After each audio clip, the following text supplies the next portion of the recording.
Breaking news. Putin mocks the United Nations and NATO as Russian missiles rain down again on Odesa. One of Ukraine's cultural centers, known as the Pearl of the Black Sea, has been obliterated by Russian missile fire. People all over the country are crying over the attacks on Odesa, remarked one local. What Vladimir Putin did to this historic port city over the past week should put to rest any lingering concerns about his terrorist credentials. It wasn't good enough that Putin backed out of a UN-brokered accord that would have allowed vitally needed Ukrainian grain to leave the port of Odesa. As a condition of renewing the agreement, the Kremlin is demanding the removal of significant banking sanctions. However, Moscow has been firing missiles into Odesa's port, its grain silos, and smaller Ukrainian grain ports on the Danube River, which is directly across the border from NATO member Romania, to prevent Ukraine from finding a way to break the renewed Russian blockade. According to the World Food Programme, Putin's military has destroyed enough grain in a week to feed 270,000 people for an entire year. Putin was still not satisfied.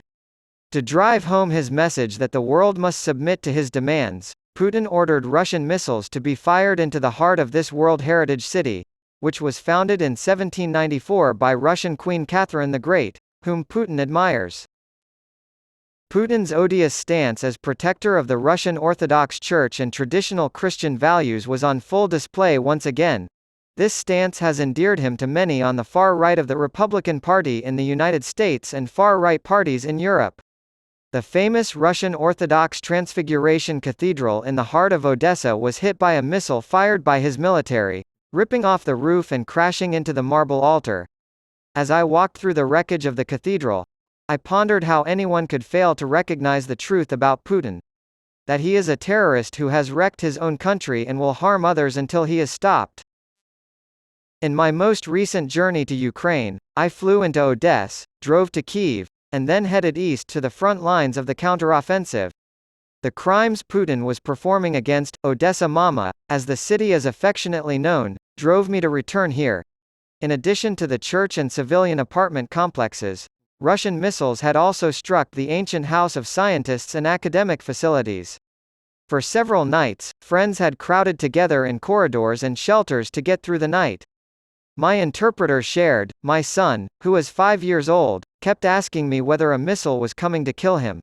I inquired about the hotel's bomb shelter as soon as I checked into my room in the city's central business district, which was only a few blocks away from the damaged church. The front desk agent informed me she never used it, and sure enough, it was furnished with seats and a screen, suggesting it had formerly been used to show movies. Instead, I installed a bilingual, Ukrainian and English, alert system on my iPhone called Air Raid Alert. The alarm was for the port areas outside of the main city this night, in contrast to the prior many horrible evenings. Mark Hamill, who played Luke Skywalker in the Star Wars films, provides the English voiceover for the Air Raid Alert.